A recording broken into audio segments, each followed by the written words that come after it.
أعوذ بالله من الشيطان الرجيم. بسم الله الرحمن الرحيم. إن الذين قالوا ربنا الله ثم استقاموا تتنزل عليهم الملائكة ألا تخافوا ولا تحزنوا وأبشروا بالجنة التي كنتم توعدون. கண்ணியத்திற்குரிய அல்லாஹ்வின் அடியார்களே, சூரா ஹாமீம் அஸ்-சஜ்தாவினுடைய 30வது வசனத்தை நாம் தொடர்ந்து சிறுக சிறுக அதை பார்த்து வருகின்றோம். இந்த வசனத்தில் அல்லாஹு தஆலா அல்லாஹுவை யார் ரப்பாக ஏற்று பின்பு அதில் நிலையாக யார் இருக்கிறார்களோ அவர்களிடத்தில் வானவர்கள் இறங்கி வருகிறார்கள். நீங்கள் பயப்பட வேண்டாம், கவலையும் கொள்ள வேண்டாம், அல்லாஹின் புறத்திலிருந்து உங்களுக்கு வாக்களிக்கப்பட்டிருக்கக்கூடிய சொர்க்கத்தை கொண்டு சுப செய்தி பெற்று கொள்ளுங்கள் என்று அவர்கள் கூறுகிறார்கள் என்ற இந்த வசனத்தை தான் நாம் பார்த்து வருகின்றோம். அல்லாஹ்வின் தூதர் ஸல்லல்லாஹு அலைஹி வஸல்லம் அவர்கள் சொல்லிய ஒரு ஹதீஸ். இந்த வசனத்திற்காக நபி ஸல்லல்லாஹு அலைஹி வஸல்லம் அவர்கள் சொன்னார்கள், அல்லாஹ் தான் எங்களுடைய ரப்பு என்று இந்த உலகத்தில் பலர் ஏற்றுக்கொள்கிறார்கள்.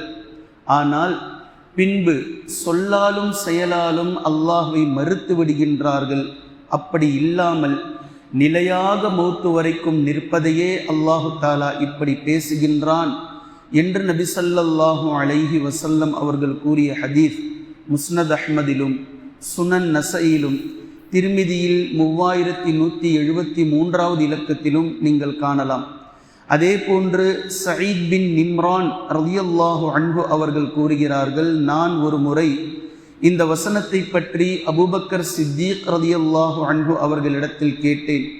அப்போது இந்த வசனத்திற்கு அபூபக்கர் சித்தீக் ரலியல்லாஹு அன்ஹு அவர்கள் விளக்கம் கூறினார்கள், யார் ஒருவர் அல்லாஹ்வை ஒருமுகமாக இஹ்லாஸோடு அல்லாஹ்வை மாத்திரம் மௌத்து வரைக்கும் வணங்கி கொண்டு இருப்பார்களோ, அவன் சொன்ன அடிப்படையில் வாழ்வார்களோ, அவர்களை பற்றி இந்த வசனம் பேசுகின்றது என்று அவர்கள் கூறினார்கள். இந்த செய்தி தஃப்சீர் தபரியிலும் அதே போன்று இமாம் அபூ தாவூத் ரஹிமஹுல்லா அவர்கள் எழுதிய அஸ்-ஸுஹுதி என்ற நூலிலும் நீங்கள் காணலாம். அதே போன்று இக்ரிமா ரஹிமஹுல்லா அவர்கள் கூறுகிறார்கள், நான் இப்னு அப்பாஸ் ரலியல்லாஹு அன்ஹு அவர்களிடத்தில் குர்ஆனில் சுலபமான ஏதேனும் வசனம் இருக்கிறதா என்று கேட்டேன். அதற்கு அவர்கள் ஆம் உண்டு என்று கூறிவிட்டு ஹாமீம் அஸ்-சஜ்தாவினுடைய இந்த 30வது வசனத்தை எனக்கு ஓதி காட்டினார்கள். இன்னல்லதீன காலூ ரப்புனல்லாஹ் என்ற வசனம் இதுதான் குர்ஆனிலேயே மிக சுலபமான வசனம் என்றும் கூறினார்கள். இது இப்னு அபி துன்யா என்ற நூலில் பதிவு செய்யப்பட்டிருப்பதை நீங்கள் காணலாம். இதே போன்று இமாம் ஸுஹ்ரி ரஹிமஹுல்லா அவர்கள் அறிவிக்கிறார்கள், ஒரு நாள் உமர் இப்னுல் ஹத்தாப் ரலியல்லாஹு அன்ஹு அவர்கள் மிம்பரில் இருந்து கொண்டு இந்த வசனத்தை ஓதினார்கள். ஹாமீம் அஸ்-சஜ்தாவினுடைய இந்த 30வது வசனத்தை ஓதினார்கள். ஓதி முடித்ததற்கு பின்னால் மக்களில் சிலர் இருக்கிறார்கள், அல்லாஹ்வை ரப்பாக ஏற்றுக்கொண்டு பின்பு குள்ளநரிகள் நழுவுவதை போன்று அல்லாஹினுடைய கடமைகளை நிறைவேற்றாமல் நழுவிச் சென்று விடுகிறார்கள். அவர்களை பற்றி அல்லாஹு தஆலா அப்படி இருக்கக்கூடாது என்று உறுதியான நிலையில் இருப்பதை பற்றி அல்லாஹ் பேசுகிறான் என்று உமர் இப்னுல் ஹத்தாப் ரலியல்லாஹு அன்ஹு அவர்கள் விளக்கம் கொடுத்தார்கள் என்று இமாம் ஸுஹ்ரி ரஹிமஹுல்லா அவர்கள் கொடுத்த அந்த விளக்கத்தை இப்னுல் முபாரக் ரஹிமஹுல்லா எழுதிய அஸ்-ஸுஹுதி என்ற நூலிலும் இமாம் அஹ்மத் ரஹிமஹுல்லா அவர்கள் எழுதியிருக்கக்கூடிய அஸ்-ஸுஹுதி என்ற நூலிலும் நீங்கள் காணலாம். அதே போன்று இதில் வரக்கூடிய இந்த வசனத்தில் வரக்கூடிய சும்மஸ்தகாமு என்று வரக்கூடிய இந்த வார்த்தைக்கு இப்னு அப்பாஸ் ரலியல்லாஹு அன்ஹு அவர்கள் விளக்கம் கொடுக்கக்கூடிய நேரத்தில் அல்லாஹ்வை வணங்கக்கூடிய வழிபாட்டிலும் ஒரு மனிதன் வாழ்நாள் முழுக்க செய்யப்படக்கூடிய செயல்பாட்டிலும் உறுதியாக இருப்பதை பற்றி அல்லாஹு தஆலா பேசுகின்றான் என்று அவர்கள் கூறினார்கள். இமாம் ஹசன் பஸரி ரஹிமஹுல்லா அவர்கள் இந்த வசனத்தை எப்போது ஓதினாலும் சும்மஸ்தகாமு என்று வரக்கூடிய இந்த இடத்தில் நிறுத்திவிட்டு, யா அல்லாஹ் உன்னுடைய தீனிலே எங்களை நிலையாக உறுதியாக மௌத்து வரைக்கும் இருக்கச் செய்வாயாக என்ற துஆவை கேட்டதற்கு பின்னாலே அடுத்த வார்த்தைக்கு கடந்து செல்வார்கள் என்று கூறுகிறார்கள். அதே போன்று அபுல் ஆலியா ரஹிமஹுல்லா அவர்கள் கூறுகிறார்கள், இந்த வசனத்திற்கு விளக்கத்தை வணக்க வழிபாடு மேலும் செயல்பாட்டில் அல்லாஹ் ஒருவனுக்கே உரித்தாக்கி மௌத்து வரைக்கும் இருப்பதை அல்லாஹு தாலா இந்த வசனத்தில் பேசுகின்றான் என்று விளக்கம் கொடுத்தார்கள்.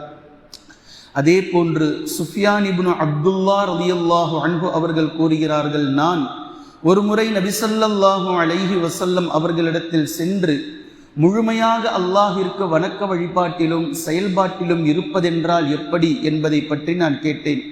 அப்போது நபி ஸல்லல்லாஹு அலைஹி வஸல்லம் அவர்கள் இந்த வசனத்தை ஓதி காட்டி, அல்லாஹ்வை ரப்பாக ஏற்றுக்கொண்டு பின்பு அதில் நிலையாக இருப்பதாகும், அல்லாஹ்வை நம்பிக்கை கொண்டு பின்பு அதில் நிலையாக இருப்பதாகும் என்று கூறினார்கள். பின்பு நான் நபி ஸல்லல்லாஹு அலைஹி வஸல்லம் அவர்களிடத்தில், அல்லாஹ்வின் தூதரே, என் விஷயத்தில் நீங்கள் அதிகமாக அஞ்சுவது எதை பற்றி என்று நான் கேட்டேன்.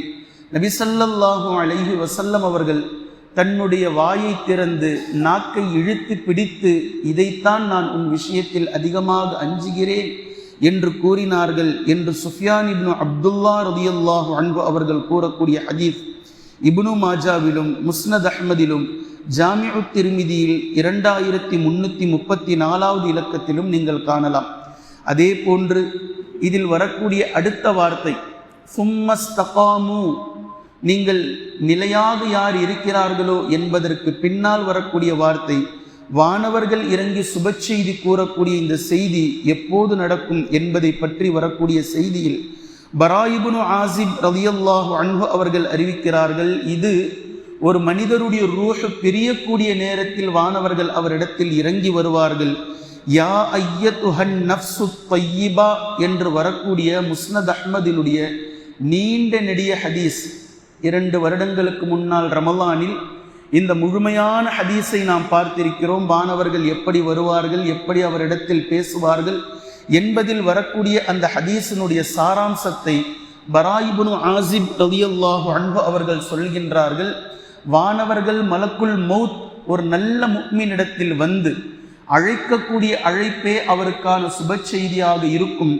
யா ஐயத்துஹன் நஃப்சு தய்யிபா, ஓ தூய்மையான ஆத்மாவே, அல்லாஹ்வின் பக்கம் நீ வெளியேறு, உன் ரப் உன்னை பொருந்தி கொண்டு விட்டான், உன் ரப்புடைய கோபம் இனி உன் மீது இல்லை, அந்த ரப்பின் பக்கம் நீ வெளியேறி வா என்று அந்த மலக்குல் மௌத் அலைஹிஸ்ஸலாத்து வஸ்ஸலாம் அவர்கள் அழைப்பார்கள்.